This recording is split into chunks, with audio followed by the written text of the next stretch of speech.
Ladies and gentlemen, like clockwork, the MrBeast situation has gotten a little more interesting as a new article has come out from another news organization.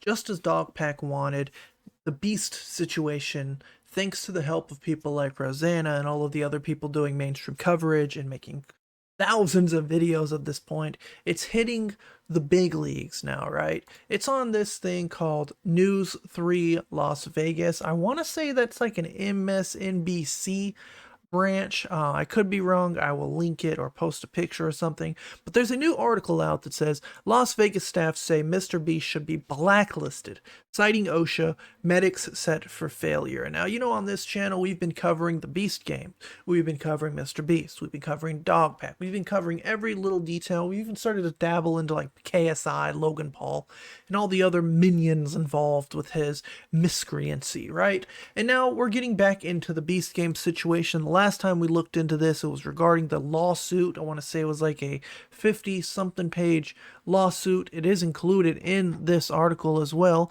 by the way, if you guys haven't seen it somehow.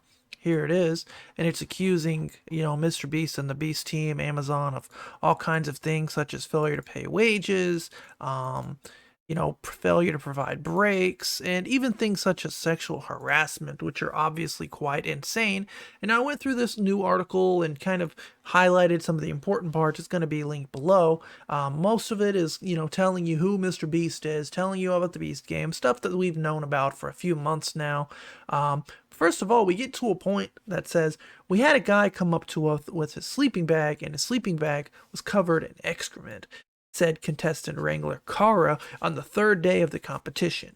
The contestant had slept near one of the portable restrooms on the stadium field, she continued.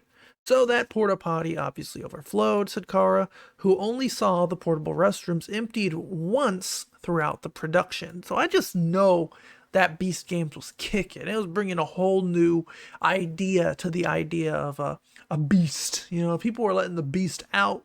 Whatever they were eating, whatever they brought to the Beast Games was coming out of them in some way, shape, or form through that porta potty that was only cleaned out one time throughout the entire production. Absolutely disgusting. According to Kara, a MrBeast producer ordered a contestant wrangler to clean the mess and threatened termination when the worker expressed reluctance. So they were like, go clean up the caca, go pick up the poo-poo. If you don't do it, we're going to fire you, we're going to let you go.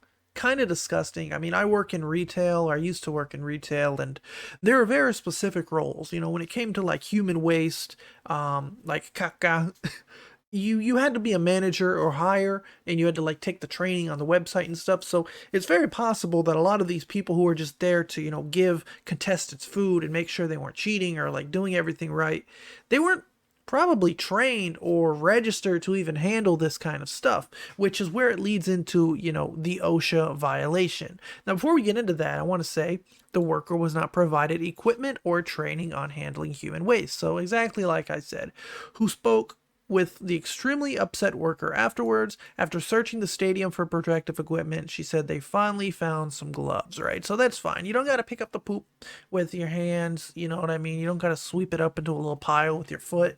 You can just put some gloves on and grab it, like Play-Doh or whatnot. After the incident, Kara said the MrBeast producer was reprimanded for their actions, which is good. It just shouldn't have ever come to that. That's kind of weird. Either way, that's a major OSHA violation, said Kara. You don't ask people to clean porta potties like that. The Occupational Safety and Health Administration guidelines for cleaning waste require employers to provide protective equipment and training for the employees. Again, someplace like Target, someplace like Walmart, they usually don't let like normal staff, like normal, basic employees, team members, whatever it might be called, to clean up, human waste, blood, needles, things like that, just out of safety, precautions and whatnot. And they're usually be like, hey, call a manager, call a team lead, blah, blah, blah, and they'll come take care of it. Now, in this article, they did leak the U.S. Department of Labor's OSHA guideline, part number 1910 on occupational safety and health standards on bloodborne pathogens. Now, obviously, you can see what they mean, the definition of like all these words and things they're using. Lots of big words, lots of crazy scientific terms. Until we get to this point, personal protective equipment is specialized clothing or equipment worn by an employee for protection against a hazard. General work clothes, e.g., uniforms, pants, shirts, blouses, not intended to function as protection against a hazard, are not considered to be personal protective equipment. Again, this is a very long list of things that involve, OSHA and, U.S. Department guidelines.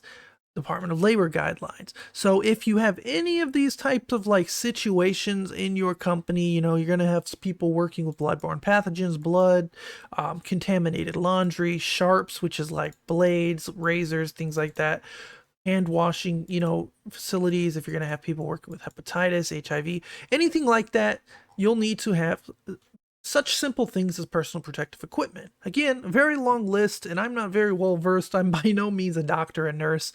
Look into it yourself, but it was linked nicely enough to just kind of dive into this. Logically makes sense. If you're going to have someone clean up caca, you should give them the appropriate equipment to handle caca, because caca contains various nasty things that could possibly give someone viruses or something that could, greatly alter their life for the future. Now, another thing that we've kind of been covering throughout this Beast Game situation is, Beast staff and team taking things that they don't own and not returning them in just times, or taking people's medicines, taking people's underwears and not returning them. Of course, medicine being something that a lot of people need to almost survive, right? We had contestants were not allowed to bring any belongings to the stadium. The spare undergarments and nearly all medication were collected and planned to be redistributed during filming. Production workers told News 3, however, contestants reported issues in accessing their medication during filming. There's a production team called Medics on the Go, who was, tasked with being the medics on the go in a situation like this, such as this game.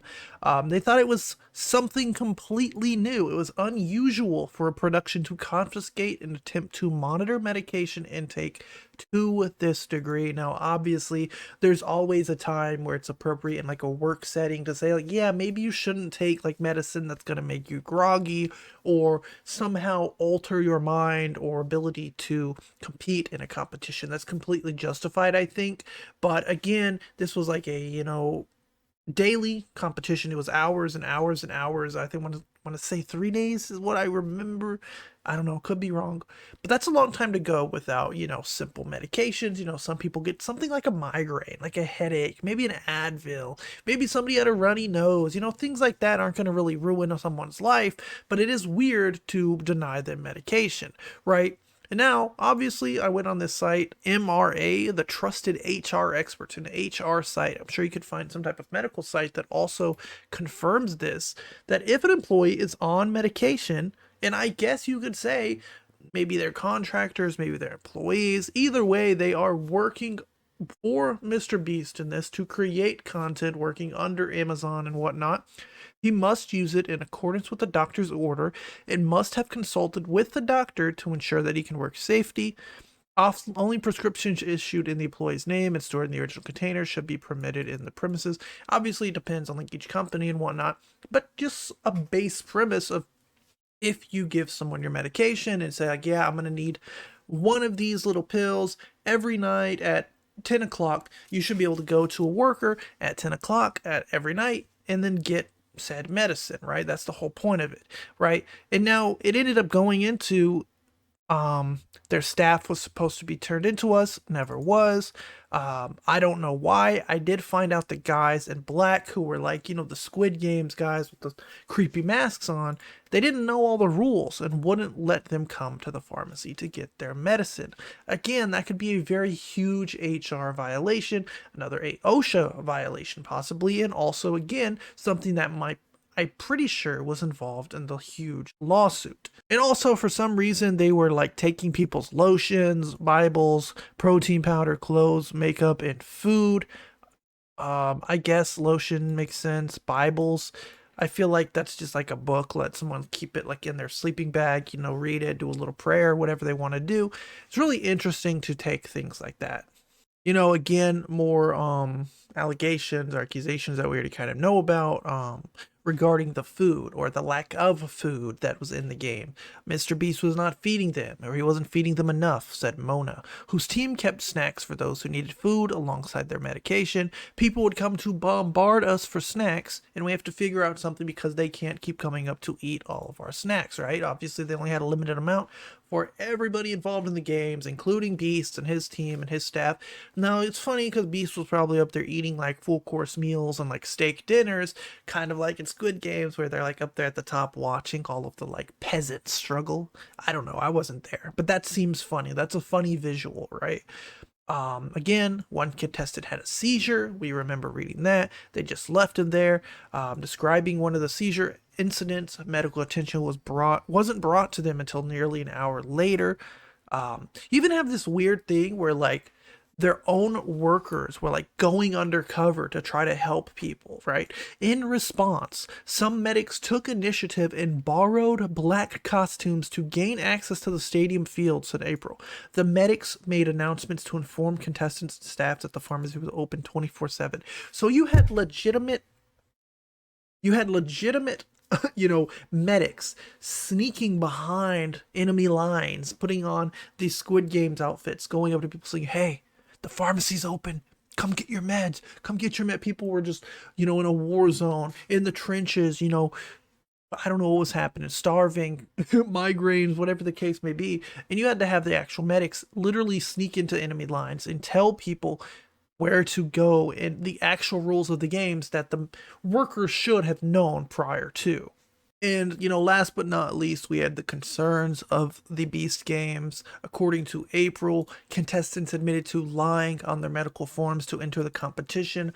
Obviously, this is not Beast's fault. This is not Amazon's fault. But there should have been, I guess, a higher degree of like a vetting process. Again, hard to kind of prove certain things. If someone says they're able-bodied and they show up and maybe they have like some type of blood shortening virus or something that they can't necessarily prove by just looking at you or doing some medical diagnosis, then who knows? Again, there's a lot better ways of handling things like this, but I can't directly blame Beast for, the contestants lying.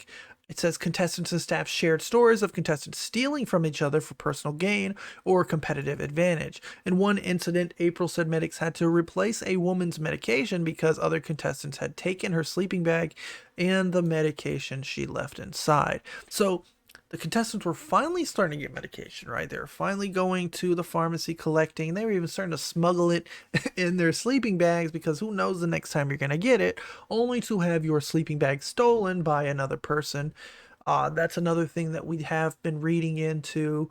There was a lot of, boys will be boys activities in these Beast Games. There was a lot of people stealing, a lot of people, picking on the women. Big guys were tackling and bullying women. It is what the allegations have all been saying, and it's a very interesting Beast game. And that's about it for today's video, my friends.